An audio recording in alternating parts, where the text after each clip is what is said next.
नारायण श्रीमन नारायण नारायण नारायण श्रीमन नारायण नारायण।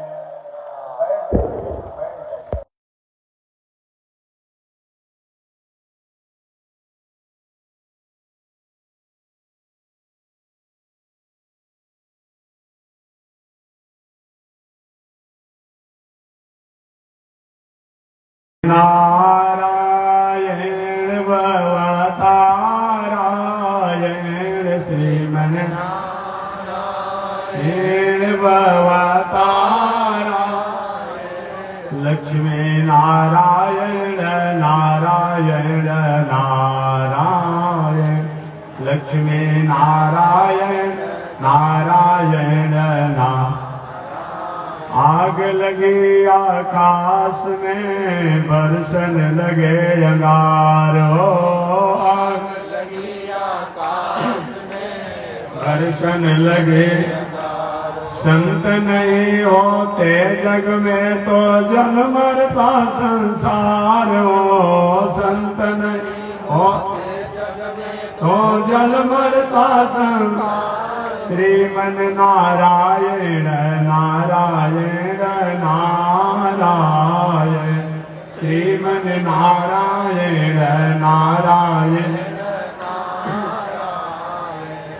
लक्ष्मी नारायण नारायण नारायण लक्ष्मी नारायण नारायण नारायण। तनी देखी रघुनाथ जी हमारी ओरिया तनी देखी रघुनाथ जी हमारी ओरिया तनी ताकी रघुनाथ जी हमारी ओरिया तनी ताकी रघुनाथ जी हमारी ओरिया। बगसर में आके रवा तड़का के मरनी बगसर में आके रवा तड़का के मरनी गौतम नारी अहिल्या के तरनी गौतम नारी अहिल्या के तन देखी रघुनाथ जी हमारी ओरिया तनी देखी रघुनाथ जी हमारी ओरिया तनी ताकी रघुनाथ जी हमारी ओरिया तनी ताकी रघुनाथ जी हमारी। श्रीमन नारायण नारायण नारायण श्रीमन नारायण नारायण नारायण लक्ष्मी नारायण नारायण नारायण लक्ष्मी नारायण नारायण। बोलिए श्री लक्ष्मी नारायण भगवान की श्री भाष्यकार भगवान श्री रामानुजाचार्य स्वामी जी महाराज की श्री प्रतिवाद वेंकटाचार्य स्वामी जी महाराज की अनंताचार्य गादी स्वामी जी महाराज की परमाचार्य रामकृष्णाचार्य स्वामी जी महाराज की विश्ववन जगदाचार्य श्री त्रिदंडी स्वामी जी महाराज की। हरि ओम शांति शांति शांति। अनंताचार्य कृपया वेदांत द्वयपारगम रामकृष्णाग्र सद्भक्त विश्वक्सेन मुनिं भजे काषायम यज्ञ सूत्रम शुचिवपुषि तथा शोर्ध्वपुण्ड्रं च भाले यस्यास्ते दक्षहस्ते कलिकुमति गिरीन्द्रेन्द्रवज्रं त्रिदण्डं संसाराग्नि प्रशान्त्यै मृतजलममलं दारुपात्रं पवित्रं श्रीविश्वक्सेन सूरेः पदकमलयुगं श्रेयसे संश्रयामि। लक्ष्मीनाथ समारंभां नाथयामुनिमध्यमाम् अस्मदाचार्यपर्यन्तां वन्दे गुरो परम्पराम्।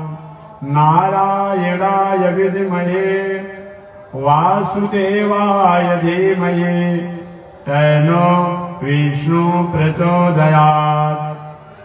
महालक्ष्म्यै च विद्महे विष्णुपत्न्यै च धीमहि तन्नो लक्ष्मी प्रचोदयात्। तन्नो लक्ष्मी प्रचोदयात्। परमाराध्य श्री लक्ष्मी नारायण भगवान नित्य वंदनीय पूज्य गुरुदेव श्री त्रिदंडी स्वामी जी महाराज के जुगल शरणों में कोटिशः नमन। भगवत भागवत आचार्य कैंकर्य पारायण महानुभाव बक्सर की पावन भूमि से चलकर आए हुए जगत गुरु स्वामी अयोध्यानाथ जी द्वारा अपनी कथा श्रवण किया। इनसे पहले हरिद्वार की पावन भूमि से चलकर आए हुए जगत गुरु स्वामी वैकुंठनाथ जी द्वारा भी आपने कथा श्रवण किया होगा। उनसे पहले वृंदावन के पावन भूमि से चलकर आए हुए जगत गुरु स्वामी शत्रुभुज जी द्वारा भी आपने कथा श्रवण किया होगा। उनसे पहले आरा की पावन भूमि से चलकर आए हुए श्री आनंद बिहारी शास्त्री जी द्वारा भी आपने कथा श्रवण किया होगा। चलिए अल्प समय में मैं 2-4 शब्दों के निवेदन, कल तो केवल औपचारिक रूप में 2-4 शब्द मैंने निवेदन किया, कथा तो आज से ही होनी है। महर्षि वेदव्यास जी महाराज को भागवत लिखने का क्या मतलब है? अभी एक विद्यार्थी जी ने हमसे पूछा अभी आज, महाराज जी मानव का क्या लक्ष्य है, क्या कर्तव्य है? मैंने उनसे कहा कि भैया अभी आपको पढ़ने का समय पढ़िए, यही आपका कर्तव्य और लक्ष्य है। ऐसा मैं नहीं कहूंगा कि पढ़ने वाला व्यक्ति, खेती व्यापार करने वाला व्यक्ति, परिवार पत्नी बाल बच्चों के साथ संवर्धन संरक्षण करने वाला व्यक्ति, समाज की सेवा करने वाला व्यक्ति, समाज सेवी, सबको साधु बना दिया जाए तो साधु की व्यवस्था कौन करेगा? एक साधु की व्यवस्था करने में तो पूरा अभी देखिए सब लोग लगे हुए हैं। कहाँ से पैसा जुटाएं, कहाँ से अन्न जुटाएं, कहाँ से व्यवस्था जुटाएं, कहाँ से लोग को जुटाएं, ये मैं नहीं कहूंगा। तो मानव का लक्ष्य क्या है? मानव का लक्ष्य यही है। एक केवल उस विद्यार्थी का प्रश्न नहीं था, ये मानव मात्र का एक प्रश्न है, हमेशा बना रहता है। इसी प्रश्न को एक समय भगवान श्री कृष्ण के पिता से श्री वसुदेव जी महाराज ने नारद जी से किया था। यह प्रसंग उस समय का है जब लगभग भगवान श्री कृष्ण के परिवार के लोग अपने ही कारण उस मुकाम पर पहुंच गए, इस मुकाम की शायद सोचा नहीं जा सकता।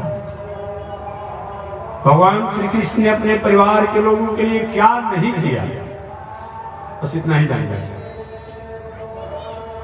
वृंदावन से, गोकुल से, मथुरा से द्वारिका तक पहुंचाए केवल परिवार के लिए, बाकी भगवान को क्या कर सकता है? जिनके संकेत मात्र से पूरा दुनिया समाप्त हो जाती हो, जिनमें लय हो जाती हो, उस परमात्मा, उस ब्रह्म, उस ईश्वर को क्या कर सकता है? केवल अपने परिवार के लोगों के लिए उन्होंने इतनी लंबी यात्रा किया, फिर भी परिवार के लोग नहीं समझ पाए। कभी कभी मैं हास्य के रूप में निवेदन करता हूं कि एक बार लोहा और सोना दोनों धातु आपस में वार्तालाप कर रहे थे। सोना ने लोहा से कहा, ये लोहा भाई, मैं भी दूसरे द्वारा प्रताड़ित होता हूं, मैं भी प्रताड़ित होता हूं, आप भी प्रताड़ित होते हैं, आप भी पीटे जाते हैं, मैं भी पीटा जाता हूं, लेकिन आप जितने रोते हैं उतना मैं नहीं रोता। बात सच है। कभी सोना की कारीगरी की आवाज आपने सुना है क्या? स्वर्णकार लोग सोना का कारीगरी करते हैं पीट पीट करके, कभी आपने सुना है क्या? नहीं सुना। एक इतना सुंदर कारीगरी कर लेता है, इतना सुंदर कारीगरी करता है, मन प्रसन्न हो जाता है। और लोहा के भी अगर पड़ोस में बगल में आपका घर हो, आज एक हथौड़ा बाजेगा और दूसरा पड़ोसी के घर में कुछ आवाज हो रहा है। सोना ने कहा कि लोहा भाई आप ही पीटे जाते हैं, हम नहीं पीटे जाते हैं, लेकिन आप जितने रोते हैं, चीखते हैं, चिल्लाते हैं, उतना मैं रोता नहीं, मैं चीखता नहीं, चिल्लाता नहीं। लोहा ने रोते हुए कहा कि देखिए सबसे बड़ी विडंबना ये बात है, आप लोहा से पीटे जाते हैं, दूसरे धातु से पीटे जाते हैं, हो सकता है चांदी का भी समय हथौड़ा बन जाए। आप लोहे से पीटे जाते हैं, आप लोहे से पीटे जाते हैं, अतः आप उसको धैर्य धारण करते हैं, और मैं लोहा और लोहा से पिटा जाता हूं, तो ये हमें दुख अब बिना रोए दूसरा प्रकट करने का नहीं है। दूसरों द्वारा अपमान सताने पर थोड़ा सहन हो जाता है, लेकिन अपना बेटा, अपना भाई, अपना पत्नी, अपना परिवार, जिसके लिए हमने दिन को दिन नहीं समझा, रात को रात नहीं समझा, उनके द्वारा अगर किसी प्रकार की झटका दी जाती है ना, जीवन भर जब तक श्वास रहता है, आह के अलावा और नेत्रों में आंसू के अलावा और कुछ बचता नहीं है। वही भगवान श्री कृष्ण ने अपने परिवार के लोगों के लिए देवताओं से संग्राम किया, ब्रह्मा से भी टकराहट हुई, अरे भूत बावन शंकर जी से भी टकराहट हुई। आपने सुना होगा महाभारत में, श्रीमद् भागवत महापुराण में बाणासुर का नाम आपने सुना होगा। बाणासुर बहुत बड़ा प्रभावशाली था। उस बाणासुर की एक बेटी थी जिसका नाम था उषा। अब उषा एक सहेली थी जिसका नाम था चित्रलेखा।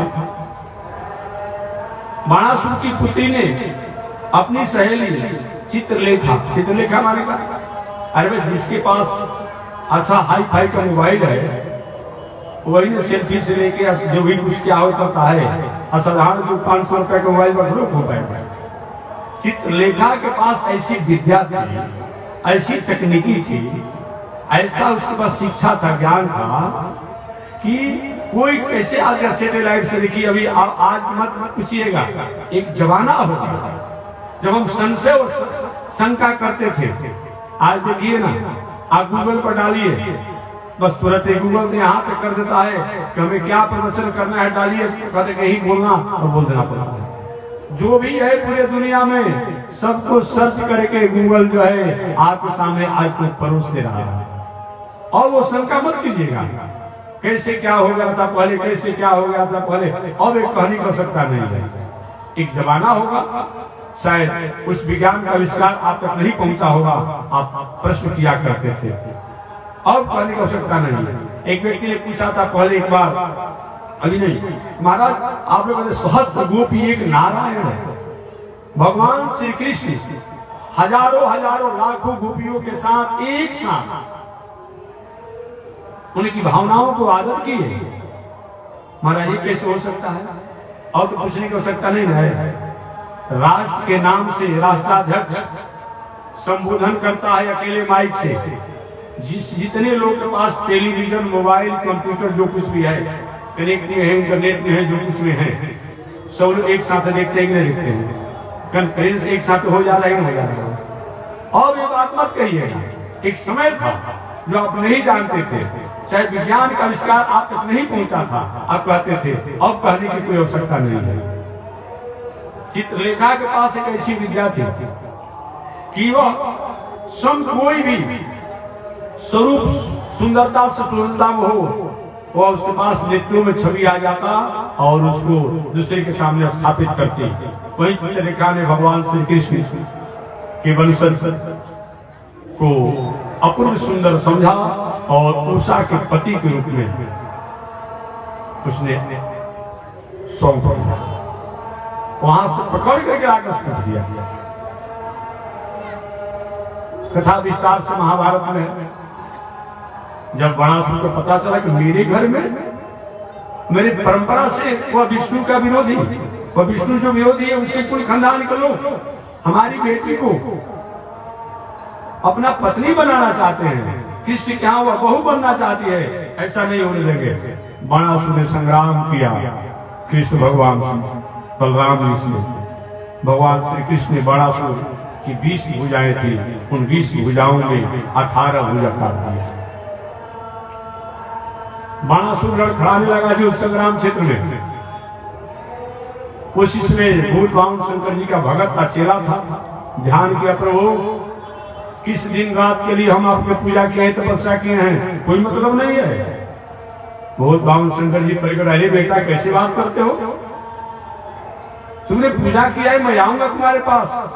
भूत बाउन शंकर जी आ गए और आकर बिल्कुल आप नहीं मार सकते मेरे चेला को। भूत बाउन शंकर जी में भगवान में संग्राम हुआ, कृष्ण भगवान में।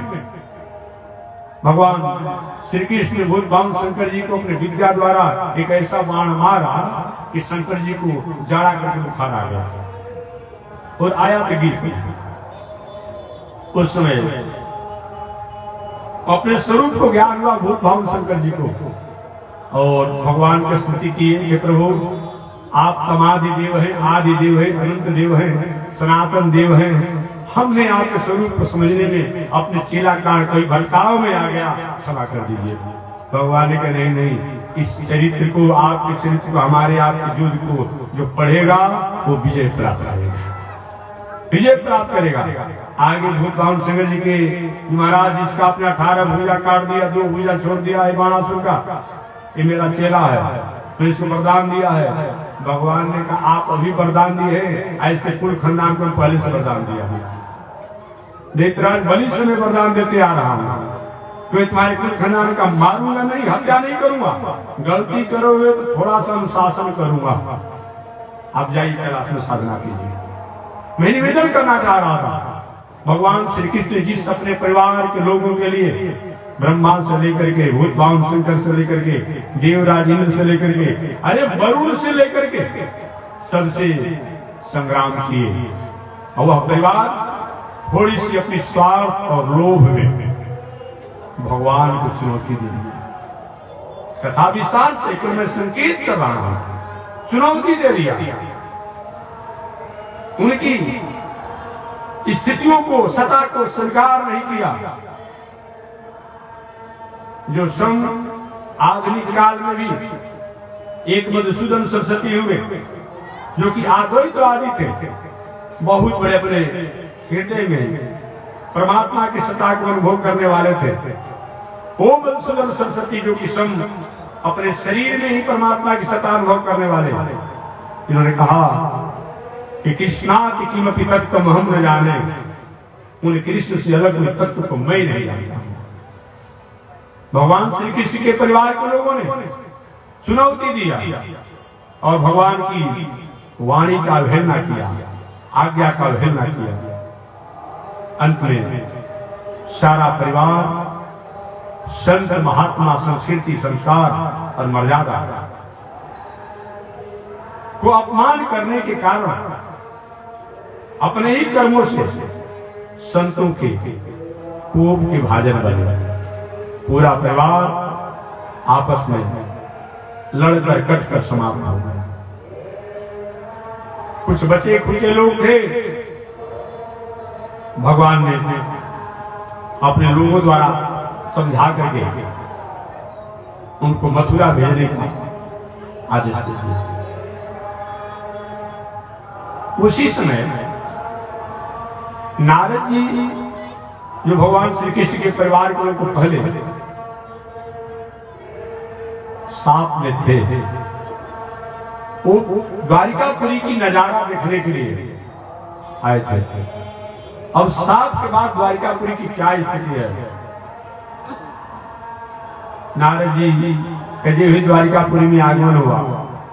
भगवान श्री कृष्ण के पिताजी श्री वसुदेव जी ने नारद जी से पूछा, हे देवर्षि नारद जी, ऐसी मेरी मान्यता है, ऐसा मैं जानता हूं कि आप जैसे संत महात्मा का जहां आगमन हो जाए निश्चित रूप में मंगल ही मंगल होता है।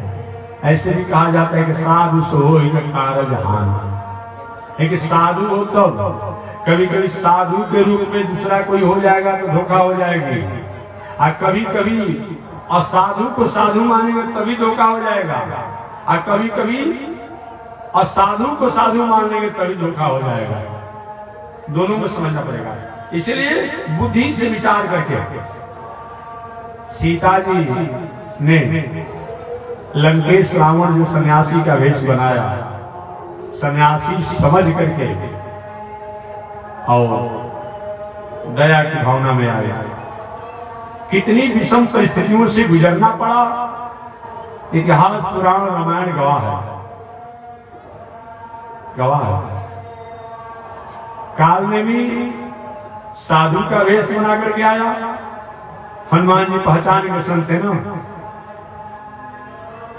हिसाब किताब कर दिया। तो कभी कभी होता है साधु वेश में असाधु के प्रति हमारी स्थिति हो जाती है, और कभी कभी असाधु को साधु मान लेते हैं। दोनों में धोखा की संभावना है। आप पूछेंगे महात्मा जी कोई थर्मामीटर है? अरे भाई अनाज को तो निकल गया मशीन में, कितना उसमें कचरा है, कितना नमी है, उस मशीन को सुहाई बता देगा। दूध के बारे में बताता है और चीजों को बता देता है। लेकिन ऐसे कैसे कौन सा थर्मामीटर बाजार से खरीद लें और उससे साधु और साधु का हम पहचान करें? बाजार में लाल कपड़ा पहनने वाले मिल जाते हैं, दाढ़ी मूछ बढ़ाने वाले, अरे 2-4 महीना कोई दाढ़ी पर मूछ बढ़ा लेगा तो साधु वेश में हो जाएगा। कैसे पहचान किया जाएगा? देखिए भेष जो है एक बोर्ड है, भेषधारी हो, मूछ हो, तिलक हो, कपड़ा हो, दंड हो, कमंडल हो, ये क्या है? एक बोर्ड है। लेकिन केवल बोर्ड हो और बोर्ड का अधिकारी नहीं हो, क्या उस पर दंड नहीं होगा? कोई एक अपराधी जिलाधिकारी और न्यायाधीश का बोर्ड लगा करके गाड़ी से घूम रहा हो, अब पकड़ा जाएगा तो छोड़ दिया जाएगा उसको? नहीं, छोड़ा नहीं जाएगा। जितना उचित सूचित दंड होगा, दंड का अधिकारी होगा। और कोई जिलाधिकारी हो या कोई न्यायाधीश हो, अगर पैदल चलता होगा तो पैदल साइकिल से कहीं पहुंच जाएगा बिना बोलेगा, क्या उसके द्वारा लिखा गया कागज को मान्यता नहीं रहेगी? मान्यता रहेगी। इसीलिए केवल भेष का महत्व नहीं है, केवल भेष का महत्व नहीं है। कभी कभी भेष में हम धोखा में भी हो जाते हैं। इसका मतलब ये भी नहीं कि मैं भेष का अपमान कर रहा हूँ और भेष का मैं विरोध कर रहा हूँ। भेष भी हो, उद्देश्य भी हो, और उसकी पात्रता अनुसार वह व्यक्ति भी हो।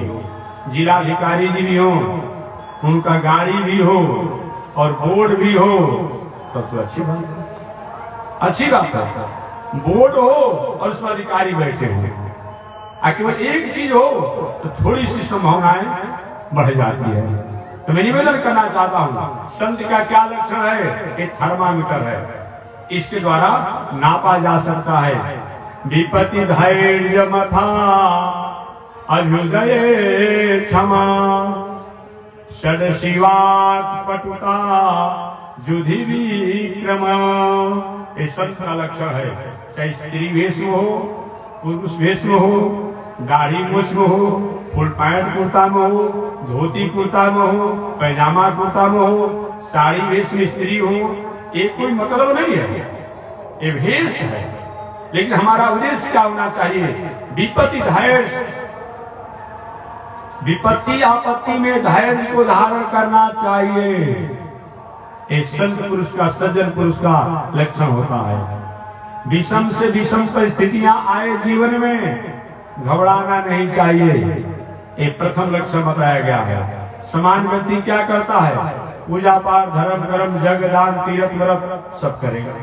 और जीवन में कोई विषम परिस्थितियां आ जाएंगी, मारो संत महात्मा धर्म कर्म पत्थर पूजने में क्या रखा है, तत्काल विचलित हो जाता है। नहीं, विपत्ति धैर्य, आपत्ति विपत्ति में आने के बाद भी धैर्य को धारण करना है।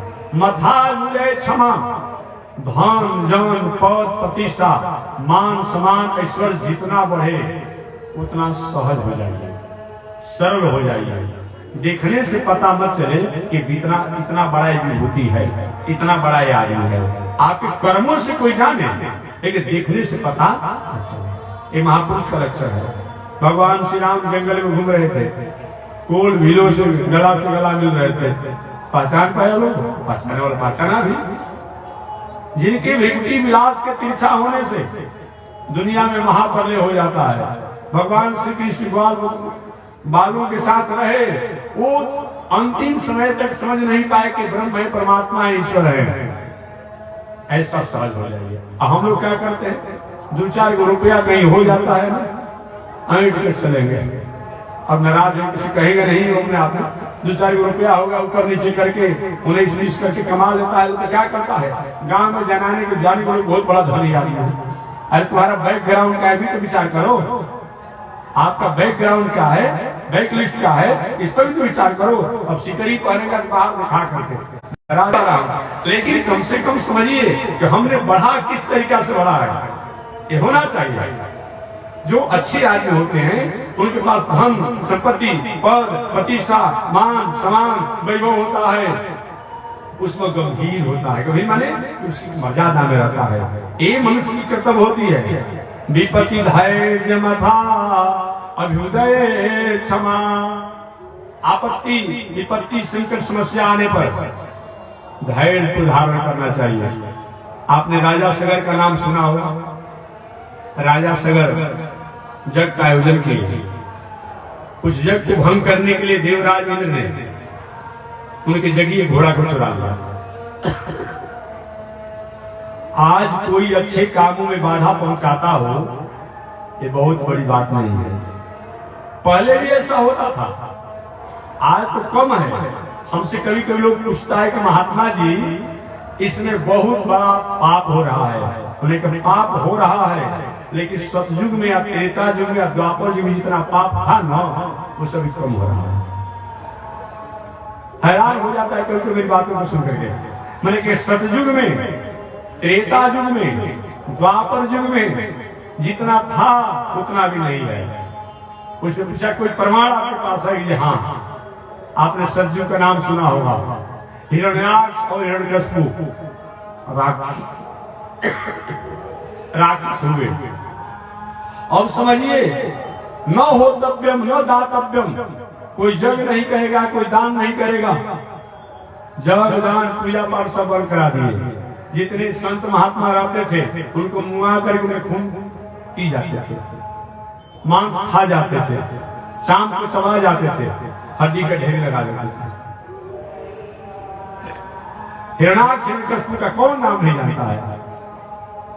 हिरण्याक्ष भी नाम जानते होंगे। विष्णु भगवान ने उसका कल्याण किया बराह अवतार प्रकट होकर के। हिरण्यकशिपु प्रहलाद जी के नाम जानते होंगे। कितना अत्याचार किया गया प्रहलाद के ऊपर। ऐसा तो नहीं है।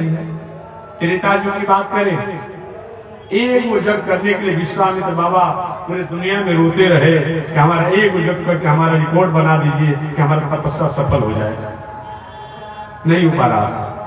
तपस्या तो किए थे, लेकिन तपस्या की पूर्णता के लिए एक यज्ञ करना चाहते थे। और वह यज्ञ कहां? बक्सर में। एक बक्सर जो था ना, राक्षसों का एक अपना कर्जालय था, यहां उनका एक शिविर था। अब सो एक यज्ञ करने के लिए उनको अयोध्या जाना पड़ा। भगवान श्री राम की याचना करनी पड़ी और भगवान श्री राम आए भी। इतना लोग बैठकर वो बक्सर में उस समय विश्वामित्र बाबा के जमाने में कथा नहीं सुन रहे थे। आज यज्ञ में परिक्रमा को नहीं कर रहा था, केवल विद्वान लोग मंत्र बोलते थे। राम जी लक्ष्मण जी पहारा देते थे, बाकी कोई वहां था नहीं कि राक्षस मार डालेंगे खा जाएंगे। आज तो कम से कम हजारों हजारों लोग संख्या में लोग यज्ञ परिक्रमा भोजन भंडारा कथा सुनते हैं। और समझिए उस त्रेता युग में कैसे आप कहेंगे कि उसमें पाप नहीं था? द्वापर युग की बात देखिए, भगवान श्री कृष्ण भी बहुत छोटी अवस्था में थे। कितना उपद्रव था कंस का। कंस के लिए नाम लिया जाता है, बाकी से बहुत से राक्षस। कितना बड़ा उपद्रव था। आज तो ऐसा नहीं है। आज कितना भी कोई नास्तिक है, कहता है कि हम नहीं मानते कि जीव सभी का क्या है, महात्मा के संत है क्या, इतने कहेगा। हम जग नहीं मानते, हम जग में नहीं जाएंगे, जग में हम नहीं देंगे। बहुत करेगा, कितना ही करेगा। इससे अधिक नहीं करेगा। लेकिन उस समय जग को रोक देता था लोग, जग होने नहीं देता था, धर्म होने नहीं देता था। इसलिए कलयुग समन आन जुग जो न करे विश्वास। कलयुग के समान कोई अच्छा युग नहीं है। ठीक है, नास्तिकों की संख्या है, इसको नकारा नहीं जा सकता है। अभी महाकुंभ पर्व लग रहा है, और समझ लीजिएगा, महाकुंभ पर्व लग रहा है प्रयागराज में 12 वर्ष का। जिन माताओं को, जिन पुरुष वर्ग को अगर मौका मिलेगा, आप लोग भी कुंभ में आने की कोशिश कीजिएगा। अगर मौका मिलेगा तो माताएं अगर आएगी तो अपने अभिभावकों को लेकर के आएगी। कोई भी एक बालक हो, कोई पुरुष हो, लेकर भीड़ भड़ाका में कोई भूलने की भटकने की संभावना रहती है। तो इच्छा होगा तो आप लोग भी आइएगा। महाकुंभ पर्व लग रहा है प्रयागराज में 2025 में। तो हम लोग का भी अनुक्षेत्र चलेगा। तो जिसकी इच्छा होगा तो आपको निःशुल्क रहने की व्यवस्था, निःशुल्क भोजन की व्यवस्था, निःशुल्क गंगा स्नान की व्यवस्था की जाएगी। बाकी और व्यवस्था आपके जिम्मा रहेगा। आएंगे आप, समय मिलेगा तो, और समय नहीं मिलेगा तो कम से कम 1 फरवरी से 12 फरवरी तक जरूर आइएगा। कार्ड की तरह हम बांटेंगे निमंत्रण, मैं निमंत्रण दे दिया आप लोगों को। 1 फरवरी से 12 फरवरी तक आप प्रयागराज में आइए, गंगा और संगम का स्नान कीजिए, संत महात्माओं का दर्शन कीजिए, प्रयागराज दर्शन कीजिए, भ्रमण कीजिए, पुनः लौट कर अपने घर आइए। मैं निवेदन करना चाह रहा था, कलयुग चल रहा है, अभी प्रयागराज महाकुंभ लगेगा। उस कुंभ में 1 महीना के माघ मेला में, माने महाकुंभ मेला में कम से कम 25 करोड़ से लोग, 20 से 25 करोड़ लोग उस कुंभ अवसर पर।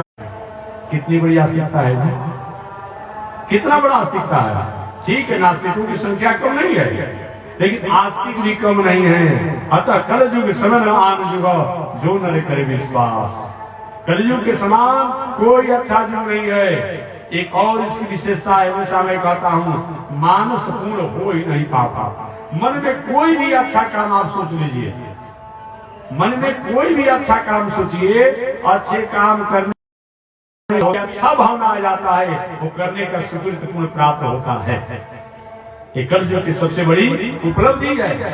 तो मैं निवेदन करना चाह रहा था कि अभी जैसा है और युगों में नहीं था। सगर महाराज जग कर रहे थे और जगिए घोड़ा को देवराज ने चुरा लिया, और चुरा कर ले जाकर के भगवान कपिल देव के आश्रम पर बांध दिए, जहां भगवान कपिल देव जी तपस्या कर रहे थे सागर के तट पर। उसमें जंगल, इधर घोड़ा को खोलते खोलते लोग कपिल देव जी के आश्रम पर गए। अब सगर के पुत्रों ने कम से कम थोड़ा विचार करना चाहिए, अरे इतना बड़ा तपस्या की साधना मान हम ही हैं, और हमारे झोपड़ी में कोई लाकर कुछ उल्टा सीधा रख दे। अब कोई आवे शासक कहे, अरे महात्मा कैसा तुम हो, चोरी के समान हम समझिए कि मैं कहीं जाता नहीं, कैसे क्या होगा, कोई तो कोई सुरंद कर सकता है। समझे लोग नहीं, सगर के पुत्रों ने समझा नहीं कि भाई सही में कपिल मुनि क्या जगिए घोड़ा कैसे ला सकते हैं, तो तपस्या साधना में है। उल्टा सीधा बोलना शुरू कर दिया, अशुभ और अमंगल और अशुभनीय भाषा बोलना शुरू कर दिया। भगवान कपिल देव का नेत्र जिभ ही खुला, वो साफ नहीं दिए, जलाए नहीं, उनके नेत्र के तेज से समाप्त हो गए।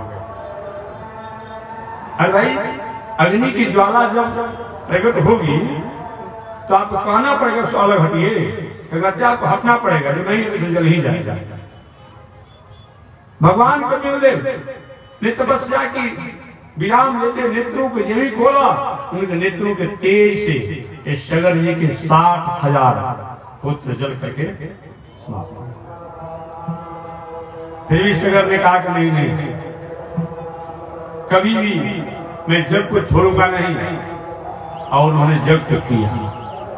काश भगवान कपिल देव सगर के वंशजों को साप नहीं दिए होते, भस्म नहीं किए होते, आज गंगा जी कहां से आते। केवल गंगा जी आध्यात्मिक नहीं है, केवल धार्मिक नहीं है।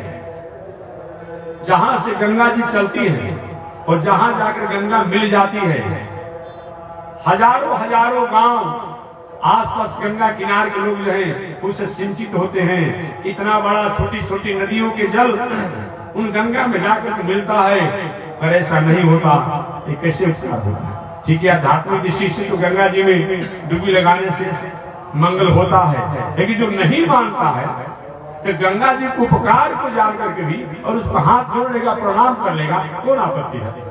मत मानो कि तुम मानते हो गंगा माता है कि नहीं मानते हो, लेकिन अगर उपकार को भी मान करके किसी को आदर किया जाता है ना।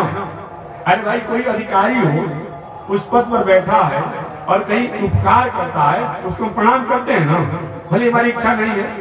कोई व्यक्ति द्वारा उपकार समाज को लेकर दिया जाता है, उसके प्रति हमारी आदर की भावना होती है ना। तो नहीं मानते हैं कि आध्यात्मिक है, लेकिन आप उपकार को मान करके भी अगर गंगा को हाथ जोड़ ही लेंगे, इसमें आपत्ति क्या हो जाएगा? एक जो भी जल उसमें स्नान कर ही लेंगे, क्या हो जाएगा?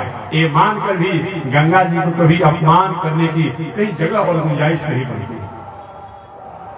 मैं निवेदन करना चाहता हूं, अगर कहीं शरय के वंशज भगवान कपिल देव के तेज से समाप्त नहीं हुए होते, ये गंगा जी कैसे हम लोग के दर्शन होते और गंगा जी का कैसे हम लोग उनकी अनेक प्रकार से सेवा को प्राप्त करते हैं।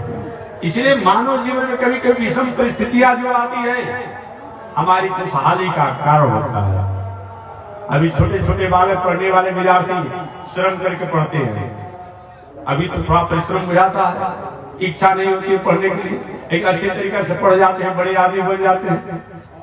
हमारे जीवन में विषम परिस्थितियां भी कभी भी खुशहाली की आनंद का कारण बनती है। ये विचार करके भी विषम परिस्थितियों के आने पर भी अच्छे कर्मों का त्याग नहीं करना चाहिए। ये सज्जन पुरुष का, ये संत पुरुष का, ये धार्मिक पुरुष का लक्षण होता है।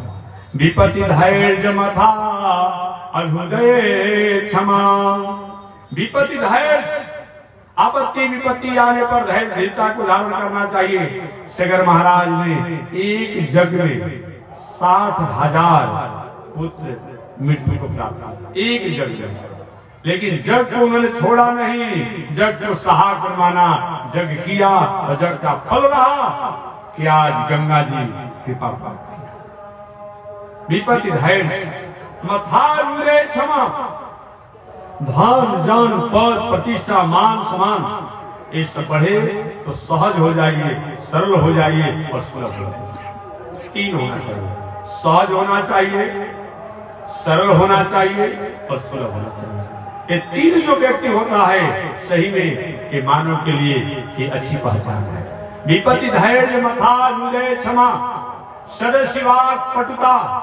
संत महात्मा सज्जन का वाणी समाज का, राष्ट्र का नया नया पंथ, नया नया विचारक चला है। रोज कहने में थोड़ा सा हमको संकोच लगता है, ऐसा ऐसा पंथ चला है, कभी डाउन पड़ता है, कभी ऊपर हो जाता है।